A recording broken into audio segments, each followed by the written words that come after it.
Let's see, by this clock in here, it's 5 till. My watch says 4 till, so it's close.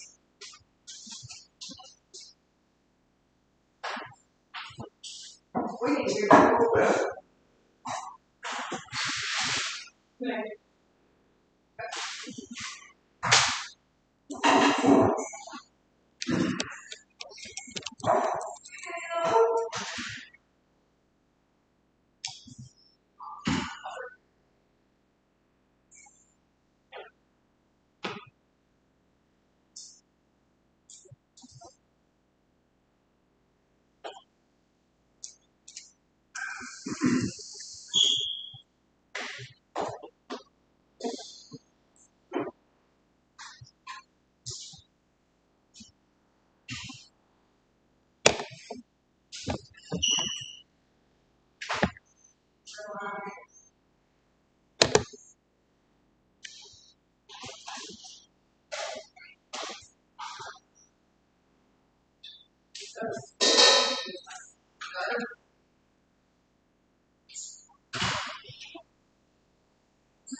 Well, it looks like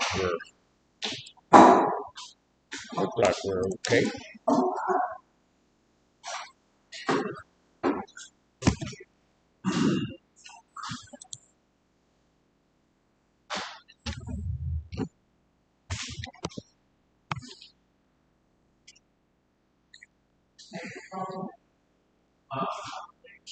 I believe so. That's something.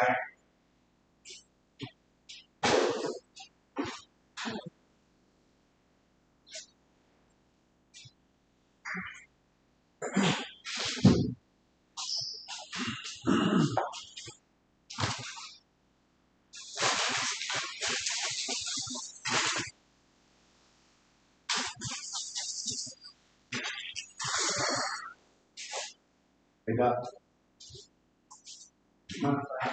Snacks today? I don't know if you should bring us. Yeah. I don't want to get. Light snacks though. Not extra light.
One minute to go, gentlemen.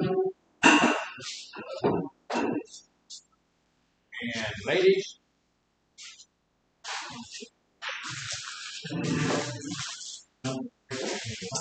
I know that's what I'm talking about.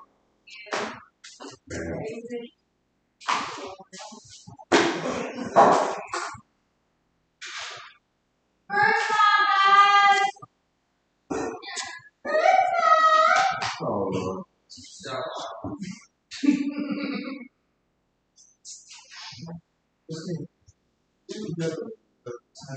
I got to get it. It just clicked in my mind. Dr. Boyd and fix the lessons. We can't have that. No. Why do we start group on time? So why do we start? To prepare ourselves for the obligations that we have in sober life. There are obligations, I have to be here at a certain time. Miss Kim has to be here at a certain time. If we're not here, those who supervise us yell at us. That's going to happen as we get out in the world and we get a job and all of that stuff. We're going to have those obligations. So being in group on time helps us to practice for those obligations. So there should be sign-in sheets going around. I see them already. Thank you at North that we're getting our sign-in sheets going around. A day before yesterday, I think it was, or no, it was the day before yesterday, someone signed on the wrong one. Just take a look, make sure you're signing on the right one. Because what happens is I have to chase you down and get you to sign on the right sheet. And when I'm doing your sheet and I don't see your name, I don't put you in the computer, and I can put everybody in at the same time. Your name's not on there, so you don't go on there. And then I go over and you're on the wrong sheet, so I have to go back and do you as a single individual. Which, I can do that. It's a simple process, but it just takes a whole lot longer to have to do that. And then chase you down and get you to re-sign it. All of that kinds of stuff. Now,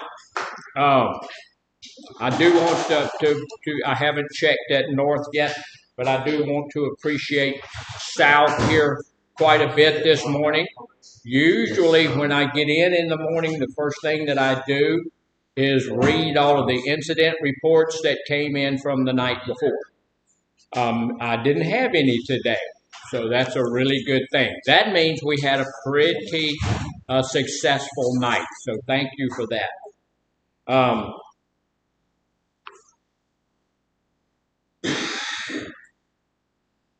So some people are still not group-minded. Today is Thursday. What is Thursday? 11. Friday Eve. Isn't that a wonderful thing? Tomorrow's Friday, all of that kind of stuff. I'm probably going to take Friday off. I'll be here, physically, but spiritually and mentally, I probably won't be here at all. So, if I'm gazing off into space tomorrow doing group timing, y'all know what's going on. So at this point in time, when we're looking at emotional health, we have talked about already denial or avoidance, insight and dependence, action. Now we're at a place where, we've got our books. We're on page 21. And so we've come to a place where we've started to do something about our self-esteem and healing. One of the important things that we talk about is building good, high self-esteem. And so you're currently engaged in honest, positive work to address your emotional health concerns. I'm taking a look at me because I will tell you the deal is all of us have issues. All of us have things that could be changed and done differently. And so when we get to the place where we look at ourselves and we say, okay, I need to do a little bit of changing in myself, then, we can get to a place where we can build our own self-esteem. And we can also at the same time start getting to a place where we can have a little bit of health, dealing with some of our health concerns, including in-depth sessions on an individual level with therapy or counseling professionals. There's a lot of things that we can do to build our self-esteem. What's one of the biggest things? Talk positive. Positive self-talk. We're going to talk about ourselves in a good way. I've had people tell me all my life, you ought not toot your own tutor, right? Sometimes, look, if I don't toot my tutor don't get tooted, right? So my tutor needs tooting, and so sometimes I'm going to tell people, good things about myself. And it's okay. It's not just being braggadocious or anything like that. These are the things I want to happen in my life, right? So, everybody signing in and all of that. What's our goal for today in the group? Be positive. To be positive in the group. That's a good goal for the group. The other goal for the group is to learn something about our what we're looking at today. And what are we looking at today? Self-esteem. We're looking at every day, but today this week is all about our emotional health. And so we've been through some emotions. We've been looking at depression and anxiety a whole lot this week. And so we're down to a place now where we're looking at, yesterday was mindfulness, which was a way for us to get into a situation where we can deal with some of those emotions that are hitting us all the time. But today we're going to look at anger. Anger is an emotion, right? Yes. It's a secondary emotion. It's not a primary emotion. What does that mean? As in, it's like you're not angry all the time. Well, you're not angry all the time. Praise God for that. What that means is that there has to be another driver. Anger is not the driver. There has to be another driver. Something else is driving the anger. There's some reason why you're feeling the way that you're feeling. And so, first off, anybody in here have an anger issue? 1, 2, 3, 4. That's it? Nobody else? Okay. So I'm going to go around and just ask you a real quick question before we get started. And we're starting, but I want to ask you this question. What makes you angry?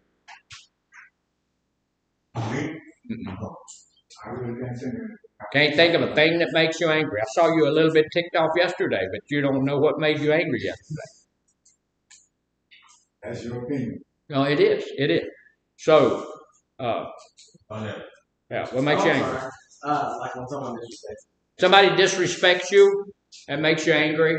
You know, that's one of the biggest things I hear all the time in our anger group that I do is disrespect. Talk down on you, degrade you. Talking down. That's kind of like disrespect, isn't it? Well, so, yeah. Yeah, talking down on you. Disrespect pretty much sums it up. Yeah, disrespect. What do you think, Mr. Nunez? What makes you angry? Angry?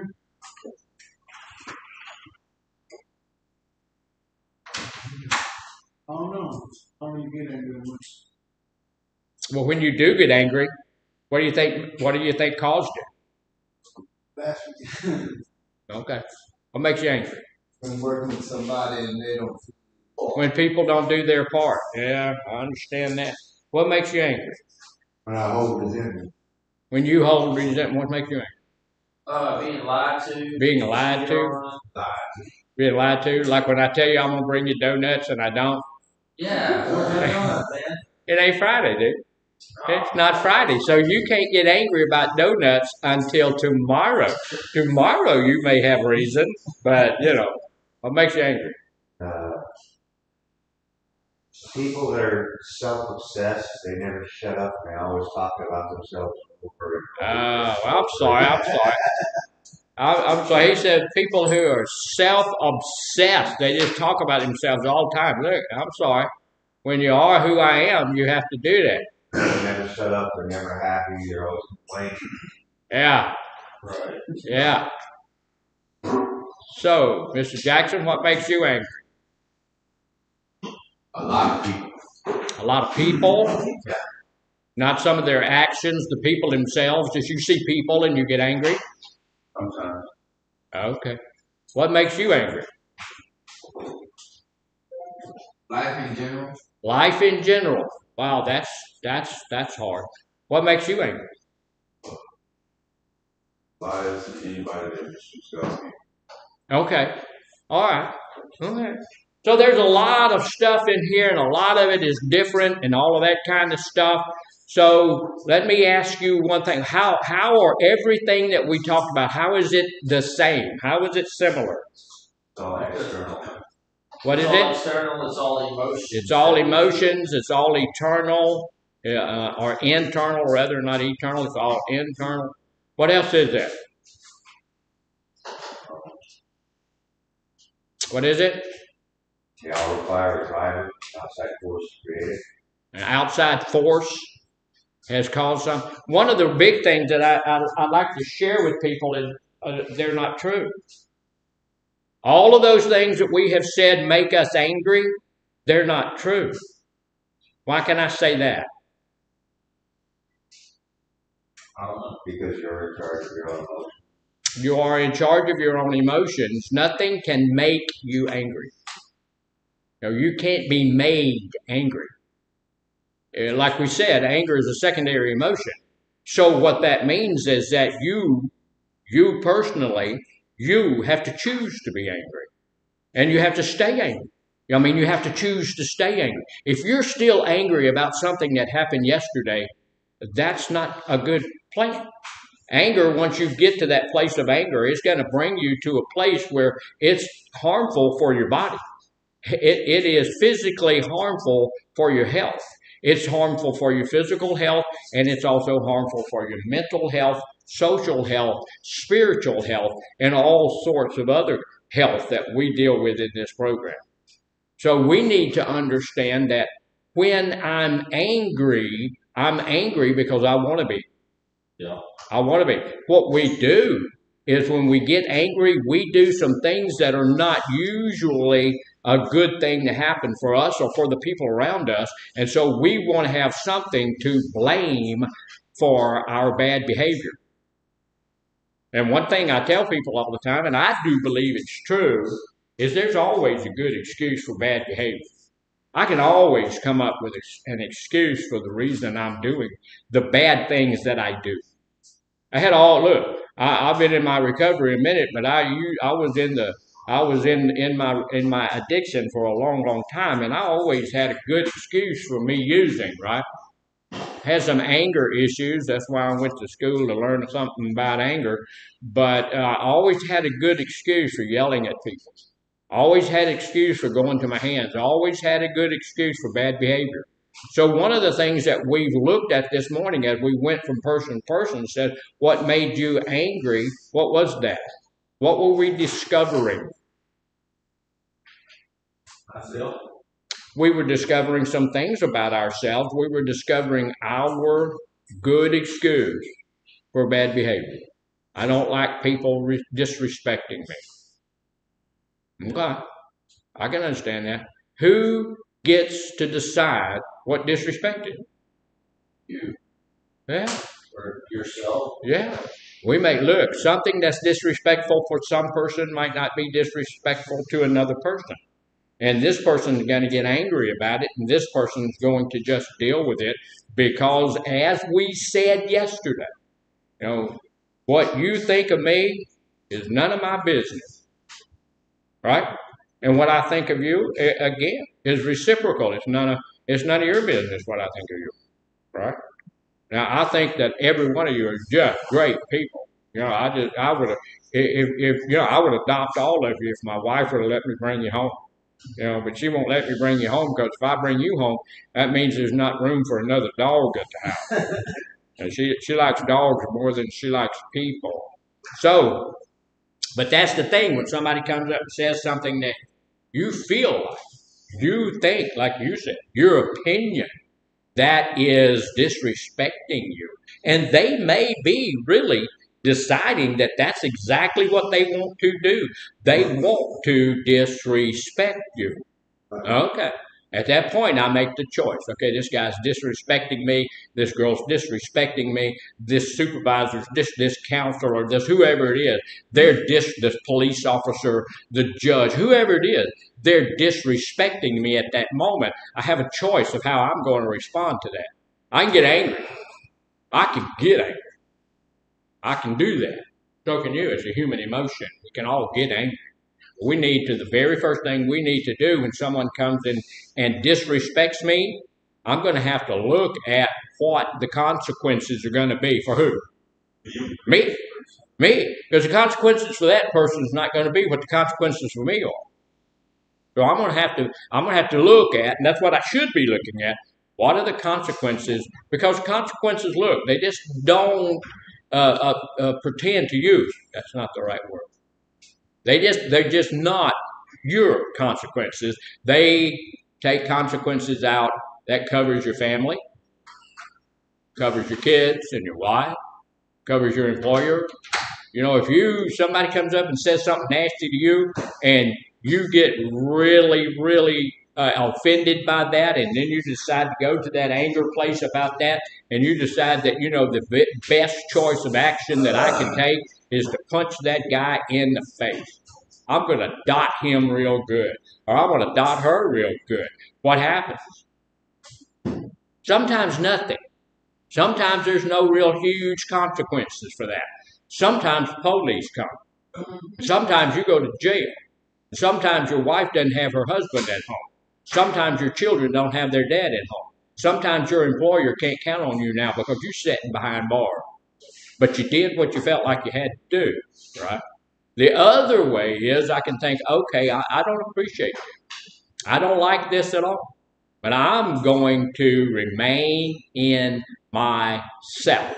I'm going to deal with my own emotions. And we've said this a couple of times. I want you to get a hold of it because, I know sometimes we don't quite get it the first time, the second time, or the 23rd time. But, when we get those consequences, who pays for those consequences? We do, our family does, everybody that depends on us does. And so here's the deal. If I make the decision that I don't want to get involved in all of that, if that person feels like they have a need to disrespect me, guess what I'm going to do? I'm going to let them do that. I may remove myself from that situation. And if I remove myself from the situation to get away from that person, what's the consequences? Stay free. Now look, there are consequences. He may feel like he got me. Some of the other guys looking around, they may feel like, that guy got him. But I know he didn't get me. He didn't get me. Because I didn't get angry. I didn't go to that place that I could go to. And therefore, guess what? I'm still free. I'm still walking around. I can still go home tonight and have grits and gravy with my family. I can still do the things I want to do. All right? So if I cannot do that, what does that tell me? If I can't make the correct choice, what does that tell me? No, you're out of your right mind. There could be some clinical things. If I have to go there and I have to go there and I have to go there, and I cannot in myself make the right choice, if I can't deal with my own emotions, what happens? Society's going to deal with them for me. Yeah. Somebody's going to come get me. There's a song back when I was a kid with the white men and not the white men, the men in the white coats are coming to take me away. Oh my, oh my. You remember that song? Anybody remember that? They're coming to take me away. Oh my, oh my. There's people out there that get paid every day to come and take people away, and they do that on a regular basis. So I've had people look, I teach people anger stuff all the time, and I have people tell me at just about every new meeting they're 14 weeks long. We all start together, and there's a minimum of 10 people in the class, so we all start together and end together 14 weeks later, and never fails. Somebody says, "Well, I can't help myself. I cannot control my anger." Okay, I understand that. If you can't control your anger, I'll do it for you. Somebody's going to do it for you. If I can't do it, well, I've got all of these other people we can call, all of the policemen, all of the firemen. We can get everybody. We can get enough people that somebody's going to be able to control your anger. Right? We're going to be able to do that. So it's going to be controlled at some level or another. Right? I had a guy in a group not too long ago that looked like he'd been beat with iron something, iron bar or something. Somebody controlled his anger. He got on the guy and it couldn't get off. So, some of those things. So we need to be able to do that. So what's all of this up here? This is what is that? Anger. That's an angry person. That is a depiction of anger. Just look up here at the picture for just a second. I know there's great things outside the window. They're beautiful. But the picture, just for a second, is a depiction of anger. Can you tell when you look at somebody whether they're angry or not? Yeah, you can. You can tell when people are angry. People don't like, what? And at that point, when somebody says, hey, look, pay attention in class or do something like that, they feel at that point what? Anger. They feel like they're being disrespected. Aggravated. Just because you're simply you came to class for a reason. You didn't come to class just to sit here and watch the squirrels. You came to class for a reason, and they feel disrespected because you said something, right? My poor behavior, my negative behavior was addressed, and that makes me a little bit angry. But that's because I'm choosing to get angry on that. And I can see people when I call somebody down and say, hey, please don't sleep in my group or something like that. I see how you look at me, so I know that there's a little bit of frustration there. Sometimes it's just a little bit of frustration, and there's nothing in the world wrong with that. Because is anger evil? Yes. Is it? Yeah. We do some evil things when we get angry. But we do evil things when we get angry. That doesn't mean that anger is evil. Anger is just an emotion. Right? Remember yesterday we talked about emotions. They're not good. They're not bad. They're just emotions. And so, it's just like if you got your feelings hurt, that's not an evil emotion. It's not a good feeling. But, depression is an emotion. Anxiety, those are not evil, but they're just what they are. But you can tell somebody's not happy when you look at them. And I know you can't see it over at North very well because I can't see it here very well when I look at the screen. But I'm going to tell you that it's a really good drawing. I mean, people are just, amazed at how good it is. So, real quickly, we're going to talk about some things that I talk about in my anger class. And then we're going to look at some other material that we have. But what are the numbers about? We've done them before, so somebody ought to know. But we'll go over them real quickly. This is the average IQ in the United States today. Between 90 and 120. Do you think there's anybody in here with an IQ less than that? Could be, but I doubt it. Look, I've talked to most, and we have one new person in the class this morning I've not talked to, but I've talked to most of the people in this class. Some of you I've talked to a lot, and I'm going to tell you, there's not anybody, I think, that has an IQ less than 90. Is 90 a good IQ? Yeah. Sure, it's average. That's a good IQ. There's nothing wrong with having that type of IQ. The top end of that is 120. You think there may be somebody in here with an IQ above 120?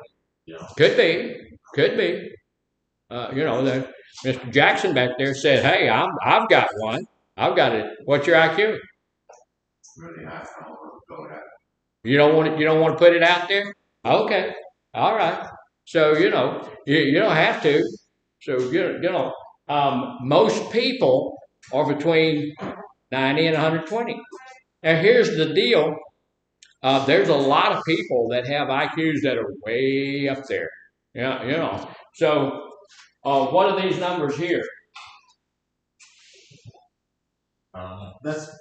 You lose 40 points in your IQ. Yeah. When I get angry, when I allow myself to get angry, I can actually lose up to 40 points off my IQ.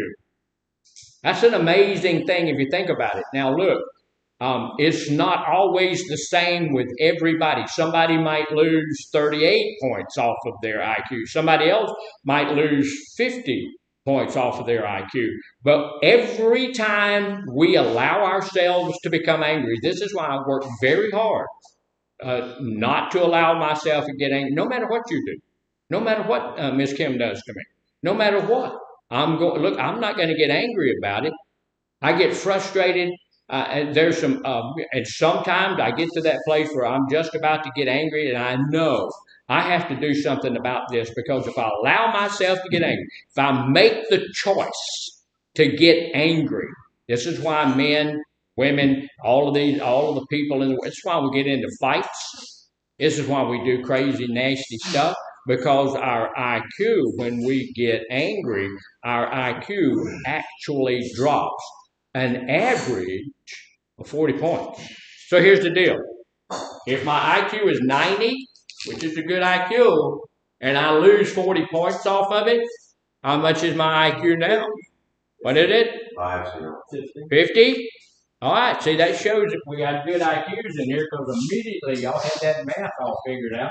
So we have 50. How about on 120? So we're all the way down here. We go all the way to 80. Why is that significant? Why do we need to know that? Because that's below the average. Yeah, it is way below the average, and also when we get to a place of retardation, how high is the IQ on a person who has a diagnosis of retardation? Anybody got any idea? It's below 90, I guess. 70. So if a person has a diagnosis, I can't talk this much, has a diagnosis of retardation, their IQ usually levels off around 70. So if you allow yourself to get angry and your IQ drops down to 50, what does that say? You retarded. You are not only retarded, you are profoundly retarded. Now look, when you get to that place of profound retardation, is there any wonder at all why you will say things, do things that you know you should not say and you know you should not do? You can look at the consequences and you know there's going to be some really nasty, hard, terrible consequences for me, for my family, for society, for my boss.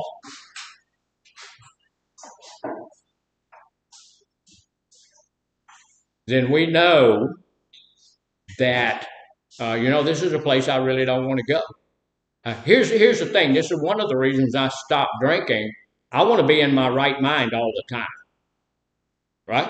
Yeah. I want to be in my right mind. I want to know what I did last night. There were so many days I had no idea what I did last night.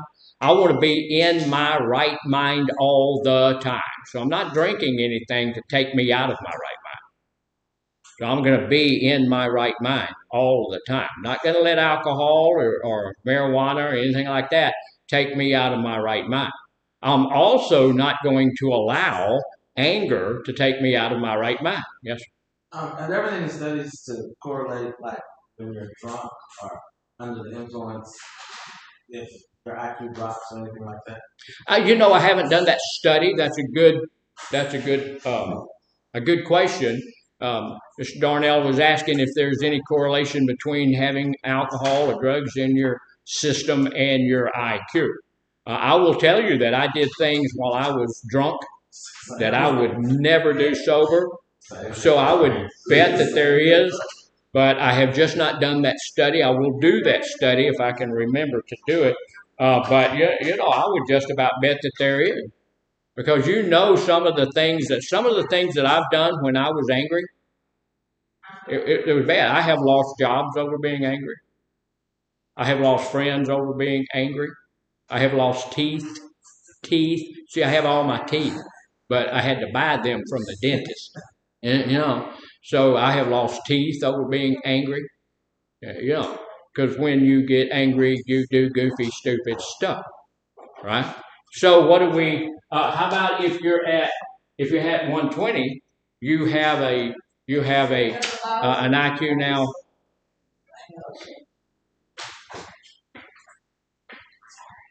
We almost didn't catch that. So we got most of it though. We almost didn't catch it. So if I'm at 80 now, what does that tell me? If I'm used to being at 120, I'm at 80. I'm still 10 points above retardation, right? Still flirting with retardation. Say it again. Still like flirting with retardation. Yeah, you're flirting with the retardation. You're almost there, but you're also used to operating at this 120 level. So now when I'm operating at 80 level, it's like me being retarded. If I had an IQ of 160 and I lost 40 points, I'm working at 120, which is, a pretty good IQ, but I'm still at a place where I'm going to do some stupid stuff when I'm angry because I'm not at that IQ that I'm usually at.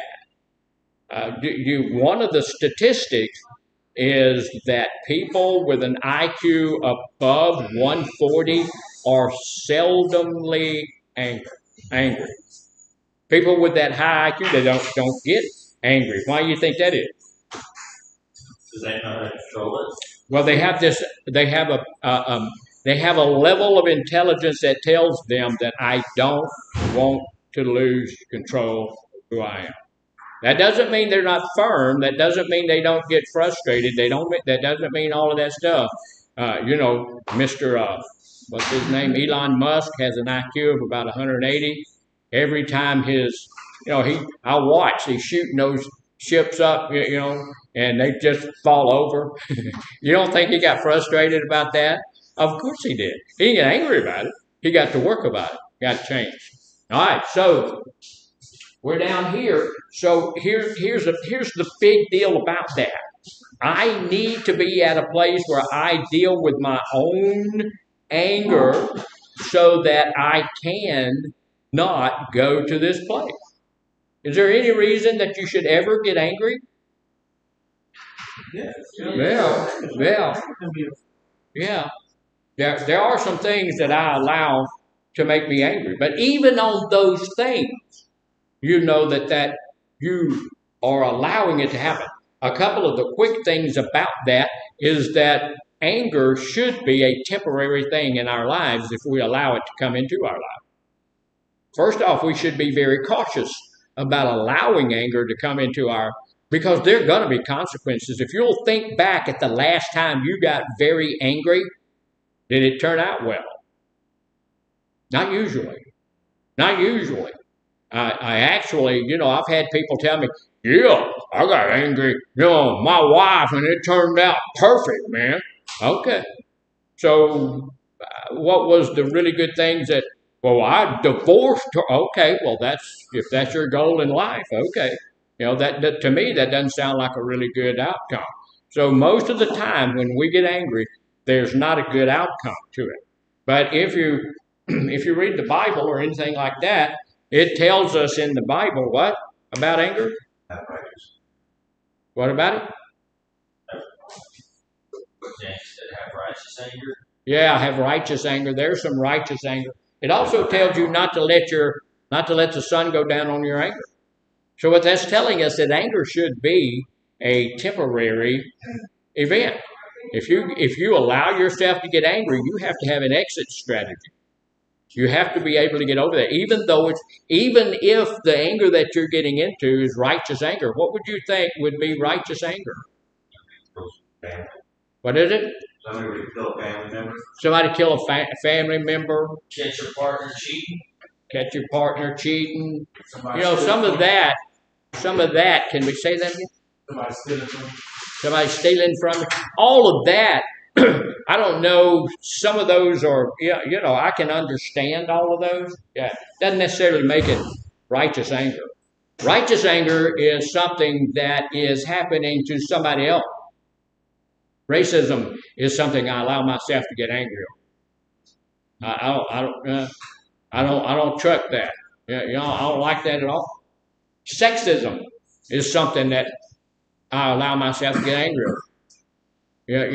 If you deny some lady a job because she's a woman, okay, I don't have an issue. I don't have a problem. I will not truck that. I don't like that at all. If she's qualified, look, my boss is a lady. Is she qualified for the job? Absolutely. Does a magnificent job over it. I have seen ladies not be promoted because they're ladies. That's not right. So I allow myself to get angry over that, although I also have an exit strategy on that. How do you have an exit strategy on your anger? I'm going to take some action that is productive and positive to see if I can do something about it. If I can, or if I can't, it's done. It's over with. So I'm going to go and tell my boss's boss, hey, she didn't get promoted because she's a lady. That's not right. Johnson over there didn't get promoted because he's black. That's not right. Or this guy didn't get promoted because he's brown or he's red or anything like that. That's not right. This guy over here or this lady over here didn't get promoted because she has a sexual orientation other than the boss. That's not right. Those things are righteous anger, and I will allow them to get me a little heated. When I see that, I address that. Yes, sir. I'm just gonna bring a little tiny quick example. So my job, I deal with a lot of bullshit people, and it's quick to make you get angry or cause yourself to get angry. However, what I found out that helps me is knowing the environment I'm about to put myself into. Yeah.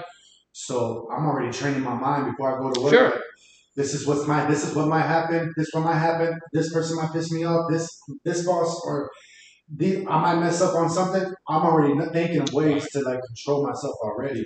But then again, you have those surprise things that happen, and that's where sometimes and that's a good example when you know you're going into a situation that might be dangerous for you as far as anger is.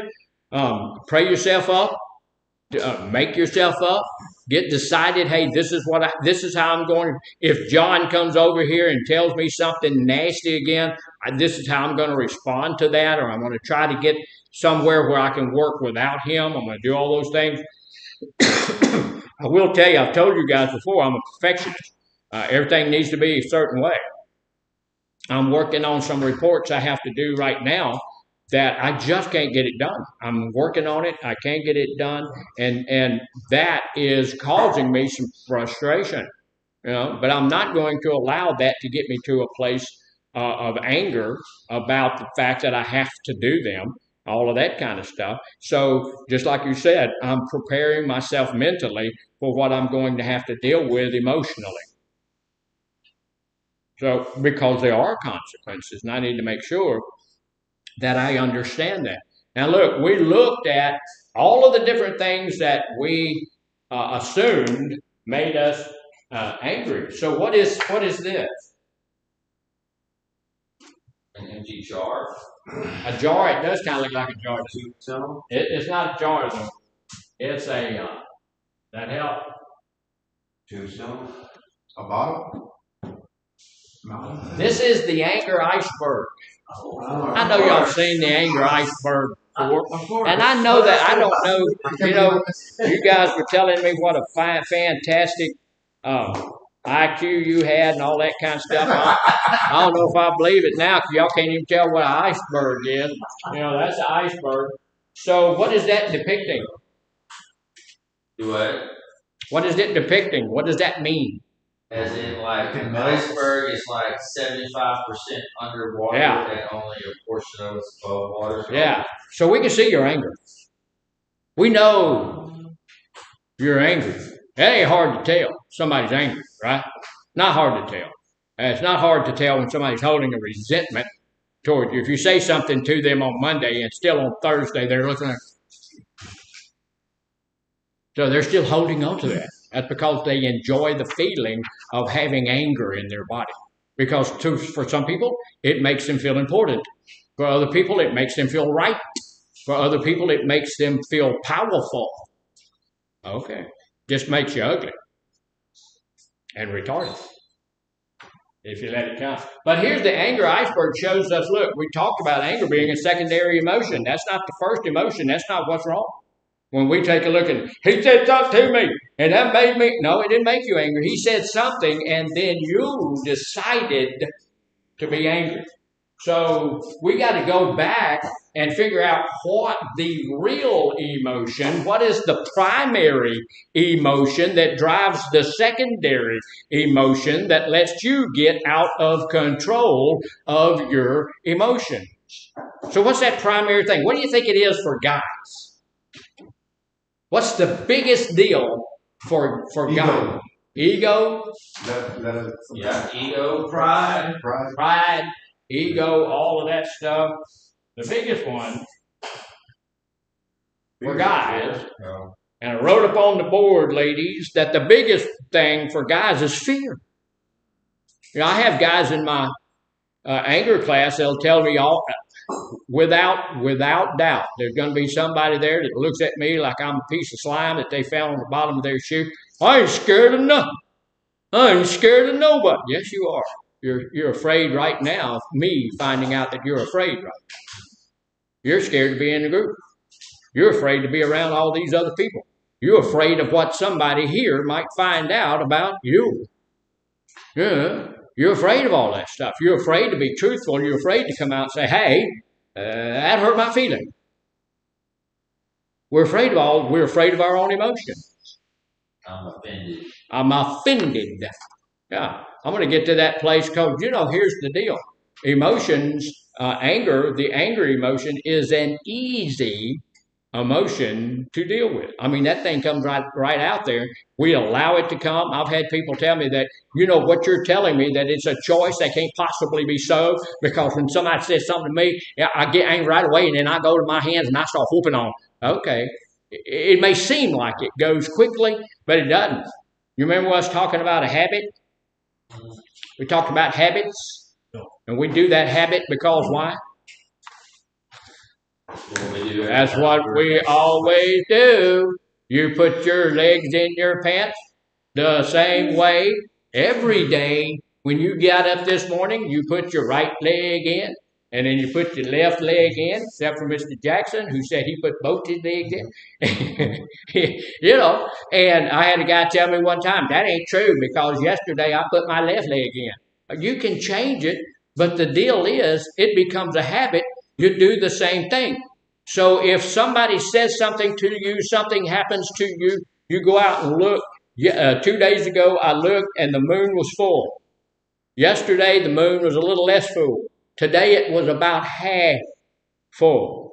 Now, if you allow that to make you angry because, the moon is shrinking every day, you're going to get to that place where you have those emotions come out and all of that kind of stuff. But we might be afraid that the moon is going away. What are we going to do without the moon? The earth will flood. The earth would just completely go away. It couldn't exist without the moon, and we would not have any cheese at all.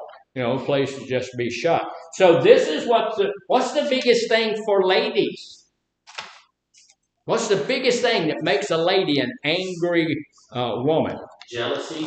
Jealousy, you think? That everybody,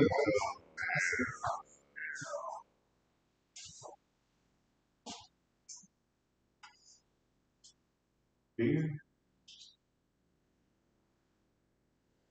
Abandonment. Fear of abandonment. Yeah. The biggest thing for ladies is fear again, but a specific fear.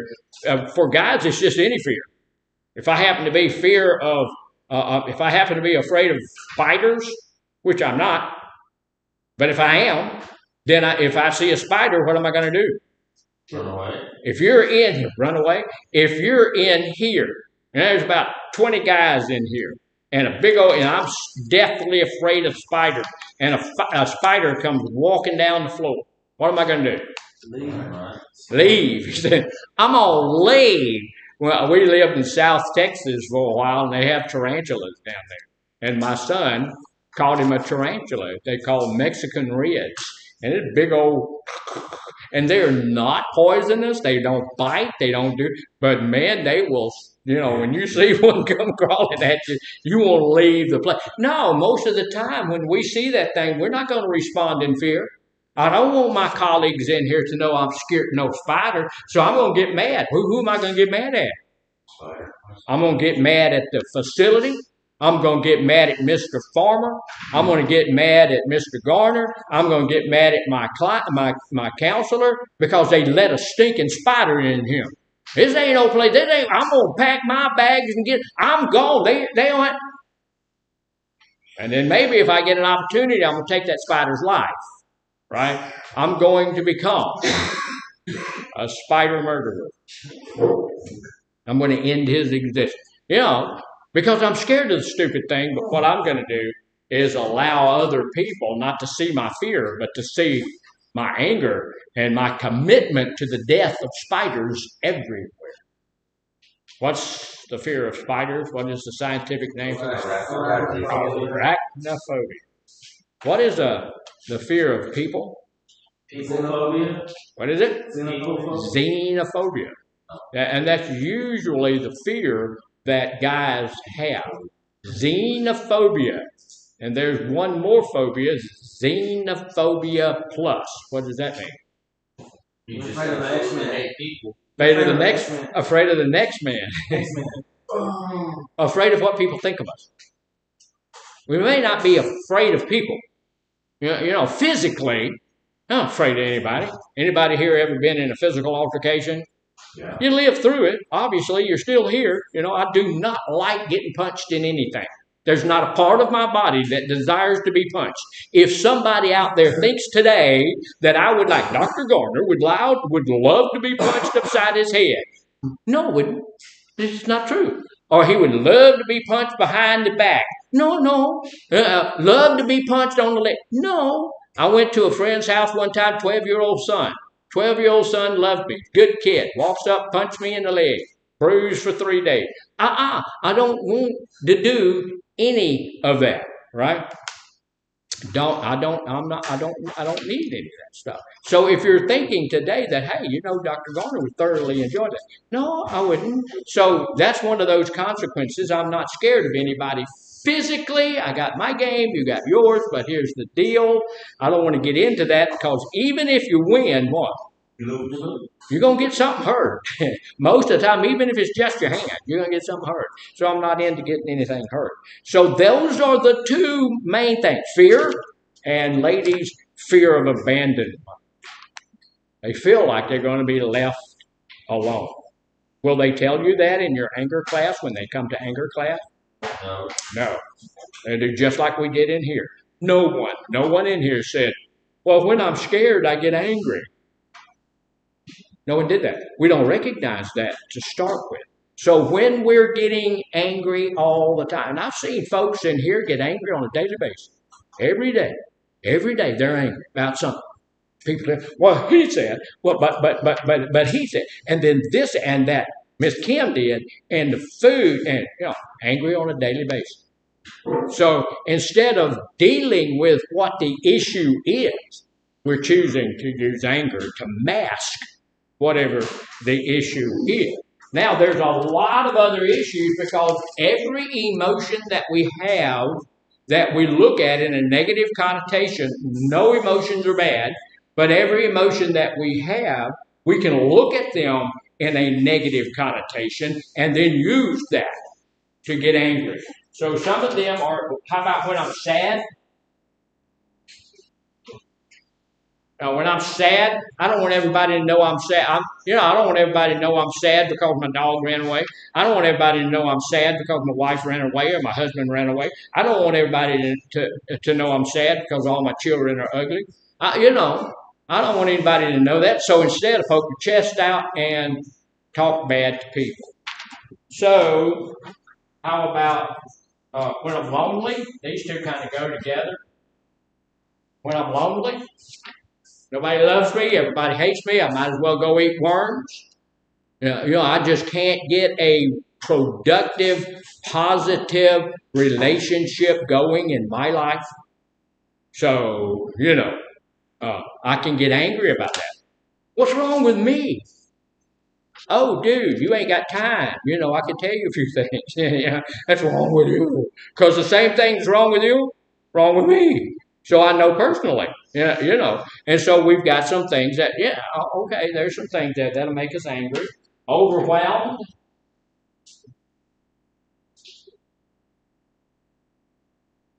Y'all ever seen any of the RAs or any of the counselors or anybody that a little bit ticked off, a little bit not happy, a little bit angry maybe, Why do you think that sometimes that happens to them? Just overwhelmed with those They're hours over. work they got to do that day, or Well, they're overwhelmed. You're not going to the leadership that had just, and everybody, look, and that's why, I don't shoot people or kill people or anything like that, because everybody has a right to have a bad day, right?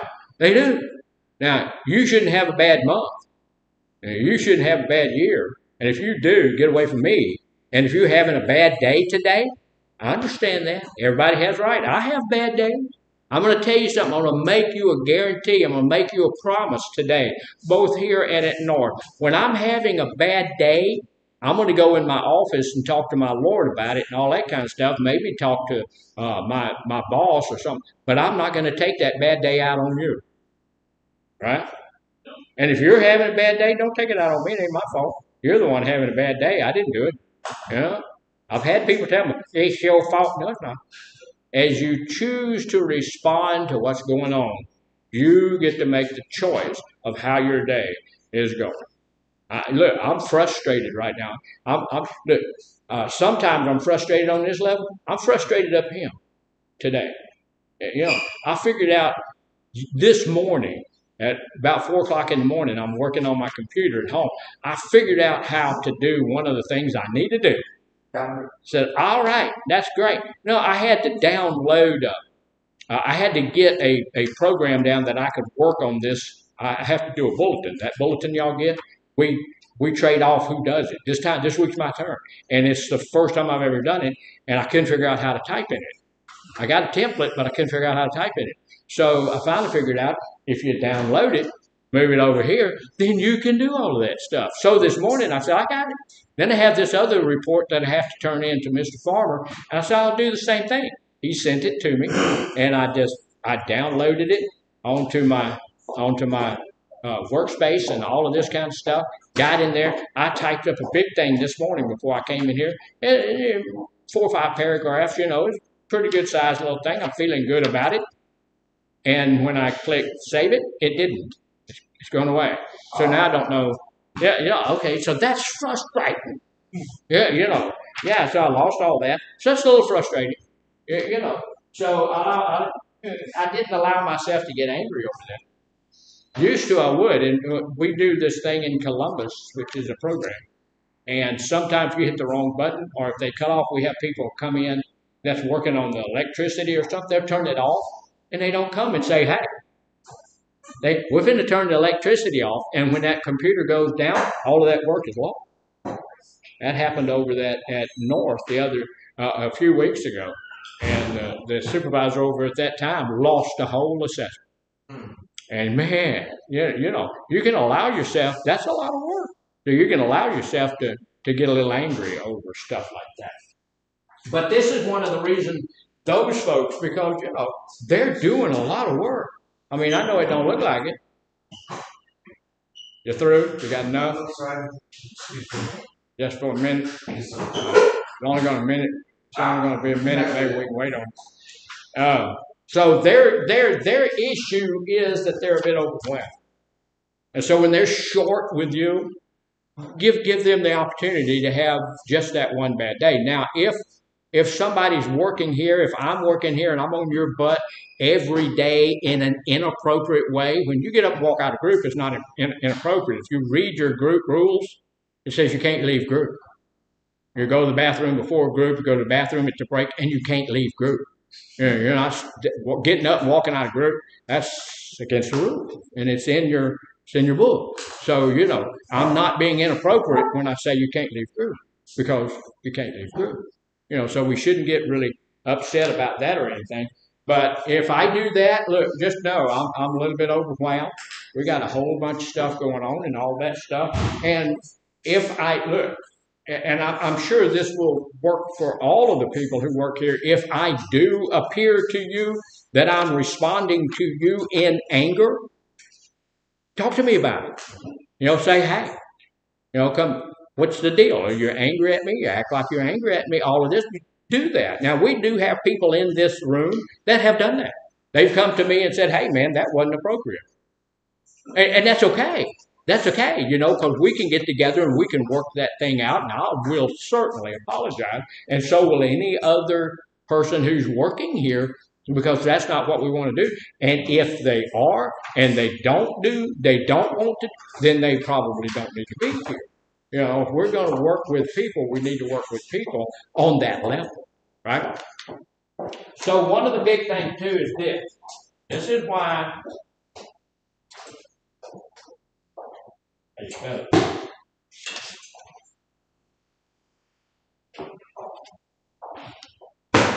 Just being embarrassed.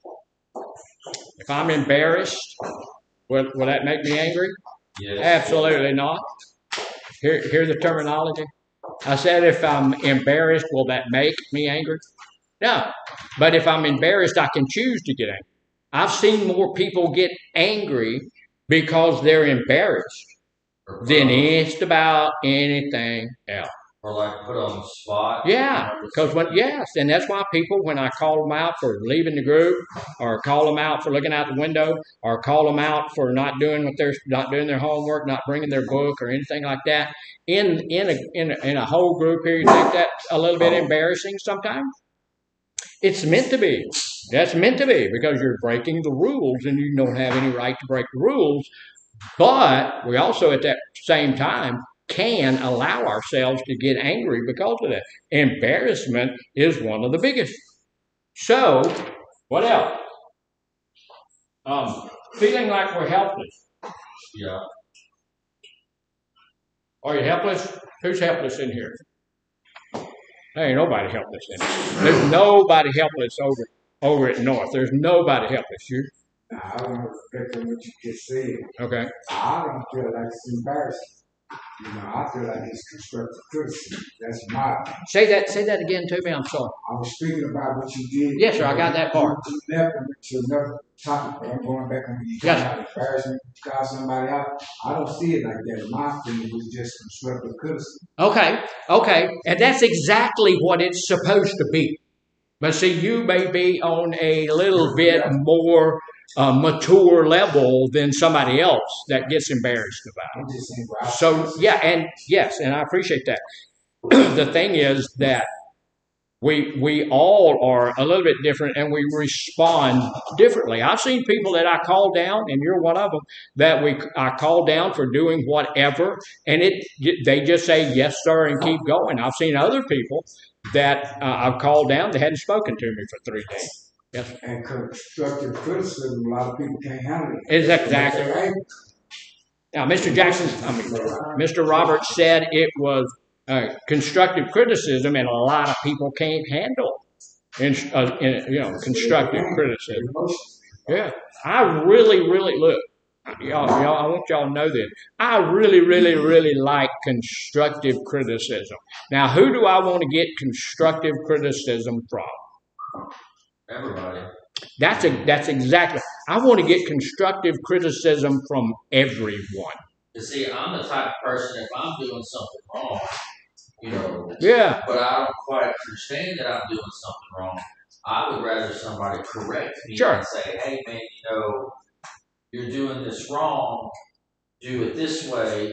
And I wouldn't get mad at them or nothing. I might be like, get a little frustrated and be like, yeah, whatever. But then when I try it that way and it works, then I'd be like, you know what? Okay, that person was right. And then move on about my day. And that's what we need to do. We need to be able to take constructive criticism. And in my opinion, okay, constructive criticism, I feel like it's the right way and the wrong way to do it. It is. That is true. It is. Some that, I need to let you know, I need to call you out. I don't need to confront you. Absolutely. Outside. Yeah. Okay, say me and your roommates, you did something messed up in the bathroom. Let my bad messed up. I'll say bathroom, some more person. You know what I'm saying? Absolutely. I ain't got no business coming out. But say, man, you left me, you did. No, I'll catch you in the you come to the bathroom messed up. You know what I'm saying? And the point. The point that was made is it makes a difference how we do constructive criticism. I have seen people do, and I've had people do it to me. I've had people in this class give me some good constructive criticism while we're in group. You might not have known you were doing that, but you did. And I took that to heart, and I said, okay. I went to to North over there, and I got some constructive criticism when I went into that group to get my paperwork out of there. One of the ladies reminded me that I had been lying to the group about donuts for a long time now, and I need to stop that. So tomorrow, that's why I'm going to be ill tomorrow. I ain't coming off in here owing people donuts. Yeah, we're going to pick one people out of this group and one person out of the group over there, and they're going to get that weekly prize, going to get a donut. Now, there's a couple of people who have kicked themselves out of the running here already. At least 3 people in this group this morning have kicked themselves out of the running because, they didn't follow those rules. Real quickly, we got to go on break, but like Mr. Robert was saying, constructive criticism needs to be done in the right way. If you are condescending, I don't want people to be I will call somebody out if they come to me, and even if they're my boss or my boss's boss, and they're condescending. Wait a minute. I'm just like you. I'm another human being. I don't have to prove much to you. Right? I don't have to prove anything to you. So here's the deal. Thank you for your opinion. Thank you for that. And then I'm going to go on from there. But I'm going to always take a look at the criticism, whatever it is. But it has to be delivered well. If you do it in a poor way, it is not going to be very effective. Right? So we're going to take our 15, get back about 17 after, and we'll do the rest of this. Oh, my legs.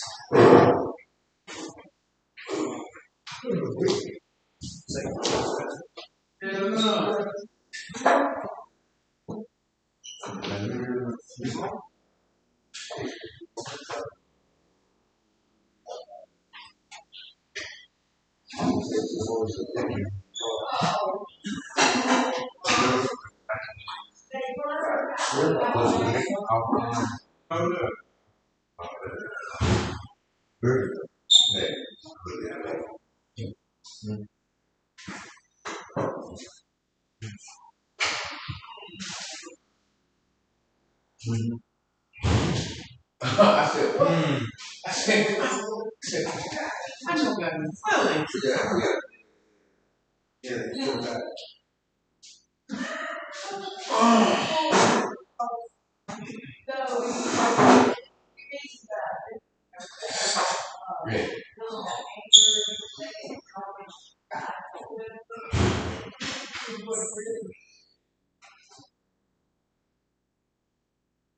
Yeah. You dealing with love and Yeah.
$20 in there, you know, they're gonna take it for free. You know, then you know what happened.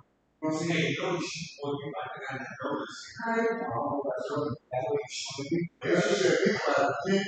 He said, you gotta hold the thing. The man that every time about living but I feel some kind of I think I hear everybody has a thing. Good. Don't get up. I'm not afraid. I'm good. But you're right. Yeah. Like the best people.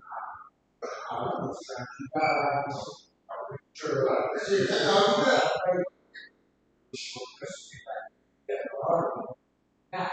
But then you don't get a chance to say, I made it. I said, you just got on the side of the school. I'm not out of the time. You're out right now. You piss me off. I'm going to do my best to rock away. One thing I said, oh, but I really love it. You know what I'm saying? That's why I try to do right. And to me, and the beat stand out of me. I did what it had you done. I said, you go to the you go. I didn't talk about it. I was a man. That's why I kept spending my time. Then when you get there, I go,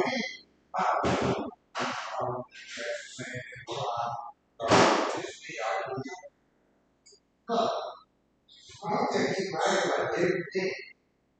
I didn't read everything out of stress research. But he said, you over the 10 things you talk. But I want to read it out. I'm telling you. Okay, man, and you want to do it. They came out of his mouth. He tried to meet with me because I said, he said, won't piss you off. I said, I won't resist you. I mean, all the time. That's right. Now, I'll say something hard. But, he's like, oh, no, but he did shit out of line. But,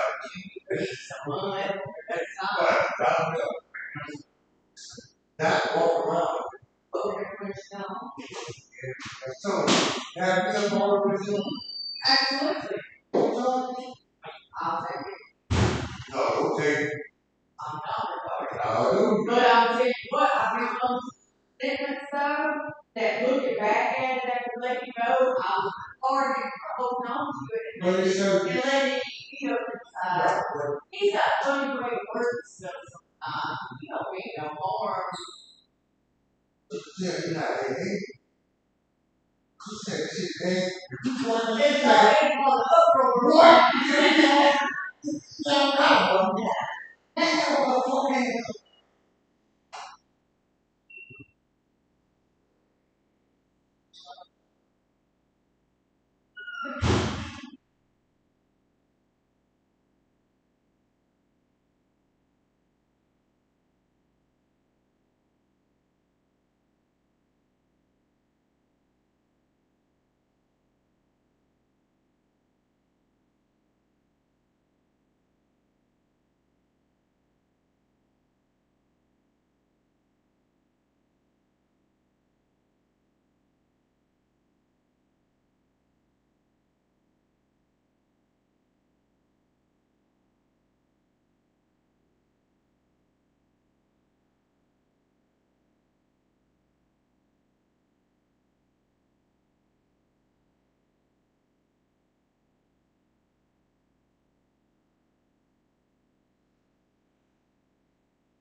How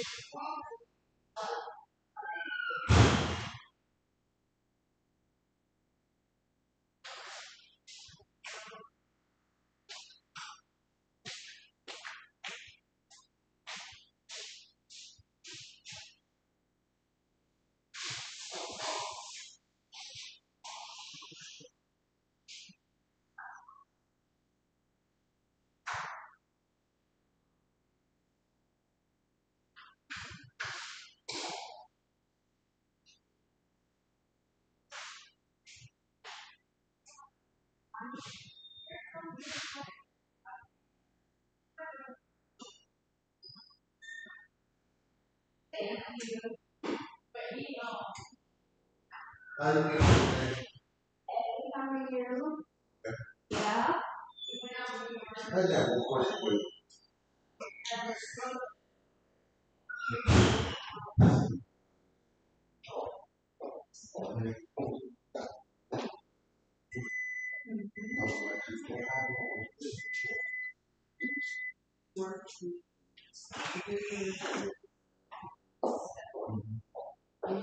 What's the But you gotta do that with a sponsor. No, but you know how we. Yeah, I don't think it's. Like, you probably should say silly.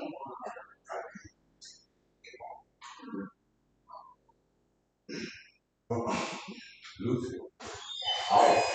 Well, yeah. I was like, maybe.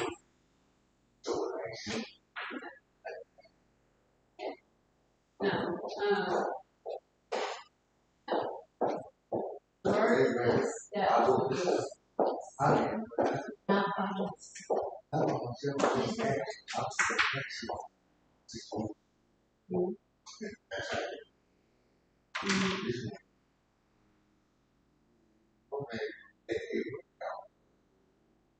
really. Yeah, I know. No.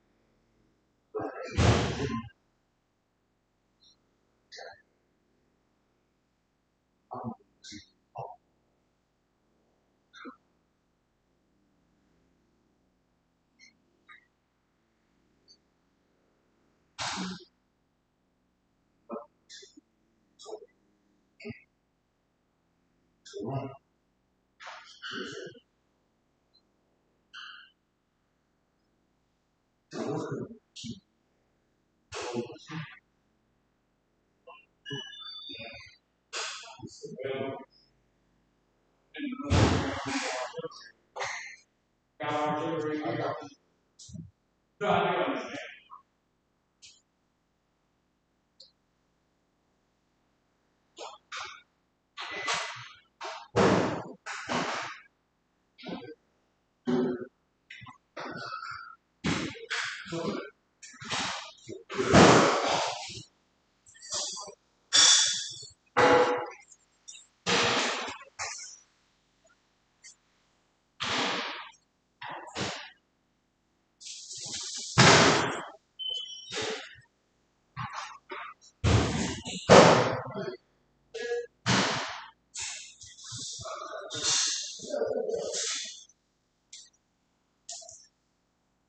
How you doing?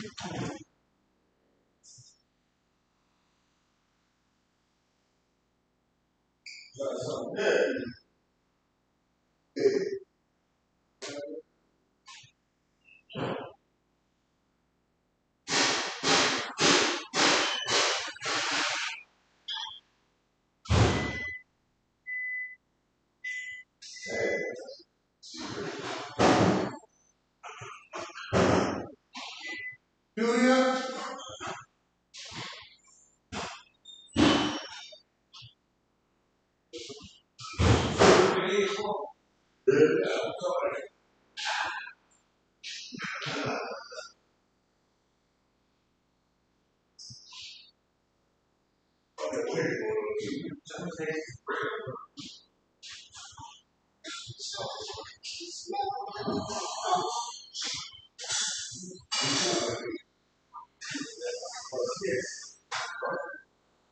Yes,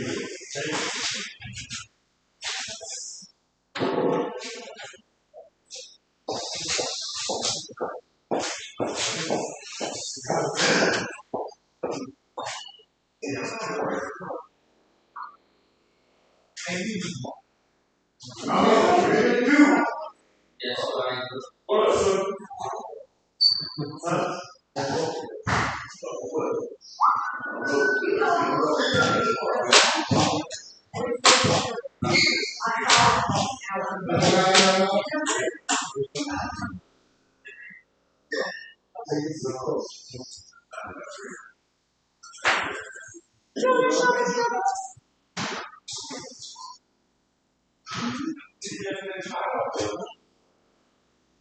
Oh, we need to check the blood pressure.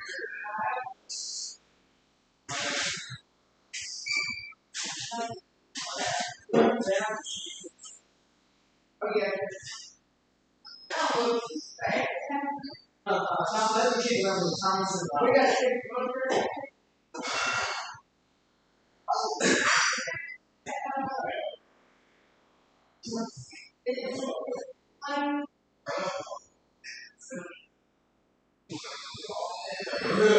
Yes, sir.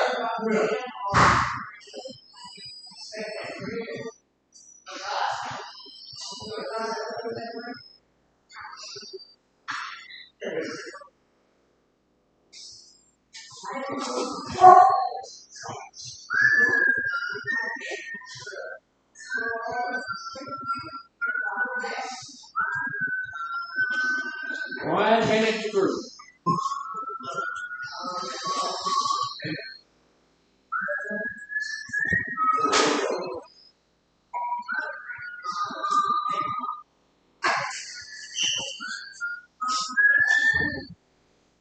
Man, my girlfriend should have been here for this class. Your girlfriend? I'm gonna tell her about that IQ thing. Maybe they'll. You know if Yeah, just don't tell her you know why she's crazy. yeah, I know. I can't tell. I'll still lose no matter what.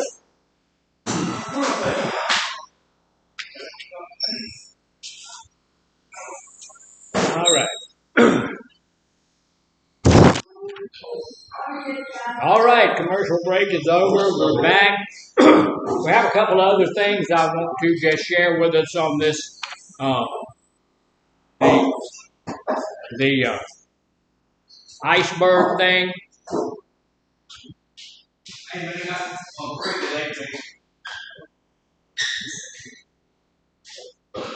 Come on, y'all. I'm just checking to see who's not here so I can eliminate them from the donut tax. So anybody that's not here on time doesn't get a donut. I know that doesn't affect some people, obviously, but that's okay too. There's a bunch of stuff here that I want to go over. We're not going to get all of it, but I want us to know a couple of these other things that are hidden underneath our anger. One of them is being frustrated, and I have to watch that a lot. And one of the things, and y'all, I'm sure you know this, let me share again though. One of the things that frustrates me is technology. You know, I'm just old school. I don't, I don't know. I'm not really all that great with technology. I am taking some courses from the Allison thing that I keep telling you guys about, and they're pretty good courses. But I don't seem to be able to catch it as quick as I used to. But I'm not allowing myself to get angry about that. You know, I'm going to get help about that. That's what I've learned. When something starts to frustrate you, figure out what's frustrating you and then get some help. So I'm going to get some help about that, and I think that'll make it a little bit better. One of the big things is feeling insecure. Yeah. Yeah, that's definitely a big one. I see a lot of people in couples counseling, and one of the biggest reasons those folks are having issues, one of them or the other of them is angry, And the reason they're angry is they're insecure in their relationship. They really don't know if that relationship's going to be there, because they're just not sure if the other person really cares for them and all of that kind of stuff. So they're insecure in their relationship, and being insecure in their relationship, they respond in anger a lot of times. They're angry at the other person because they think the other person might do something that has not even been indicated. They can't even see that, but they believe that. Anxiety will cause it. Grief will cause it. If you're threatened, sometimes people feel threatened even when they're not threatened. But if I feel threatened, sometimes I respond in anger. And we have the choice. We can do that. However, if I feel like I'm threatened or something, I may respond in anger. If I'm scared, we already talked about that. Jealous, somebody said jealousy early. Shame, shame. If I feel like I've done something that's shameful, have we done anything shameful? A lot of the times our addictions will take us to a place of shame. One of the biggest things that happens when we get sober is we suffer from those feelings of shame, guilt, and remorse. We look at the things that we've done, the problems that we've caused, our loved ones and all of that stuff, and we feel the shame, guilt, and remorse caused by that. So that's one of the other ones. One of the big ones that really is completely overlooked by people is just being hungry. Yeah. Angry. It's called angry. Yeah. And have you seen the commercial where Snickers. They bring the Snickers commercial? You're not you when you're hungry. Yeah, you're not you when you're hungry. So here they're using it to sell Snickers bars, which that's like putting poison in your body, but it will help you to get over hunger. So you don't have to eat garbage, which is what a Snickers bar is, but you can eat something. That's a very, very easy way to get rid of an anger issue if it's going on around mealtime all the time. Yes, sir. I wouldn't exactly say maybe like being hungry will make you angry, but it would definitely make things a lot more, like make little things a lot more frustrating. A type of anger, but not exactly like just straight up anger. Well, so see and that's a good example of an oxymoronic statement, which means oxymoronic means that you're saying the same thing backwards and all of that stuff. You said being hungry doesn't make you angry; it just makes you angry. No. It gets you frustrated, and then you get angry from the frustration. I can give you a prime example. Like when I used to work for Grease Monkey, we the oil change place. Yeah. Well, just really quickly before you get into that, I don't mean to disrupt you or interrupt you, but anybody, you should just be angry having to work for a place called Grease Monkey. That just made me angry. That job was, oh my god. But anyway, but one time I was working there, and we were so busy that one day that we really didn't take lunch breaks. We would just eat lunch in like 5 minutes and be done and keep on working. Right. Well, I didn't have lunch this one day, and I kept telling my boss, like, hey, if you don't let me go get something to eat pretty soon, like my mood is going to change. Well, 15, 20, 30 minutes, an hour later goes by. I told him straight up, like, if you don't let me go get something to eat right now, I'm about to walk out of here and, like, just leave everything hanging right now. And then he was just like, oh, okay, well, go on your lunch break. So I can see, you see, I'm glad that you gave us that example, because I can see from that example that all of these clinicians here, when they say that when you get hungry, it can cause anger, from what you just told me, I can see that these hundreds and hundreds of doctors who put all this stuff together completely wrong, because when you were getting hungry, it caused you to get more and more angry. And my mood is going, and you ain't going to like it. if you don't let me get some food, I'm gonna get cranky. Yeah, yeah. I'm gonna get cranky. What's cranky? Anger. Cranky is another word for angry. Yeah. And look, let me tell you this. These things were researched by the AMA and all of that kind of stuff. However, does that mean that every one of them fits you? No. No, there's always outliers. There's things here that fit most everybody here. One or two or some of them is going to fit you, right? But not every one is going to fit everybody. We need we need to just get a hold of that. We're not saying that every one of these is going to fit you, but every one of these is going to fit somebody. It's going to fit somebody. If it doesn't fit you, okay, then you're okay. But grief, I'm also a grief counselor, and I will tell you, I've seen so many people that come to me with anger issues. And it's not about anger at all, because their wife passed away 6 months ago, or they had a kid that was killed by a drunk driver. Okay, and they're angry. They want to kill everybody in the world. My kid was, killed by. This person was not with me, but I knew of a person who the lady was coming home and her car gave out of gas. She had 3 kids in the car with her, and her house is like right there. And these 3 children get out of the car, and they're pushing the car to get it into the driveway, and there's a little hill there. And a drunk driver comes over the hill and runs into the back of her car. All 3 kids are gone. Killed all 3 kids. Now, the other thing, the husband was at home. He comes out and kills the guy, shoots him, But that grief, these people, their grief was still there 5-10 years later. Yes. Moral of the story is you hit a quarter a tank of gas, fill your tank up. No, he said the moral of that story was when you get to a quarter of a tank of gas, fill your tank up. The moral that I get from that story is you drunk, don't get behind the wheel. Because at that point in time, you put my kids at danger. And when you put my kids at danger, guess who else is at danger? You are.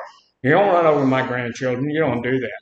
I was at home and this was years ago, and I had my kids, they were little. And we're right here. The church is over there, and there's an empty lot right here beside us. And my kids are playing out in the empty lot. And a guy comes around the corner and runs over the corner through the ditch, back up over into the lot, and then back into the ditch, back up on the road, and then zips on down the road. And I'm looking. He had a red pickup truck, and he pulled in about 3 houses down. He never got close to my kids. I walked down the road, and I could not have a conversation with him. He was so gone. Yes. My resolve to that about the kids getting hit, I don't know what age that was. My thing was, I ran out of gas right here. My wife, I'm in the house, sending on kids into the house. They supposed to come get that in the first place. Put your brakes, pass the lights on, and he get in the other field and go get some gas. Well, and that, yeah. And I don't want my kid pushing the car either. Right there. The house right there. Dad worked all night. He was a police officer, and he was asleep trying to get ready for the next. He was on night shift, and that's why he had his weapon on him when he came out. So, we don't know it's easy for me to say, this is what you should have done. We need to research before we research. Yes, sir? What color was the kid? What color was the kids? Nationality. I have no idea, and I don't think that matters at all. Does it matter what color the kids are? That's something that doesn't even enter into the equation. It doesn't make any difference what color the kids are. They're dead because of a drunk driver. There's a lot of different factors that could have prevented it, like, don't be behind the wheel if you're drinking, or, when she should have got gas before she ran out of gas, because, they have the fuel lights that pop on, Right. There's a lot of different factors. Exactly.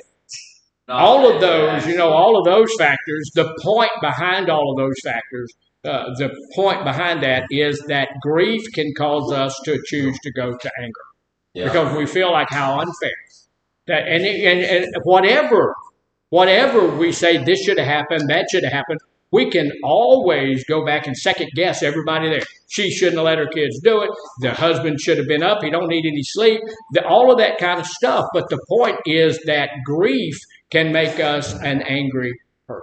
Yep. Yeah, it's not about all of those other things. But, those things are all true, yes? Oh, yeah, it could have been a hate crime. Because of the hate crime. Yeah, he was drunk. It doesn't, that doesn't enter into it at all, I don't think. Anyway, here's another one that a lot of it is,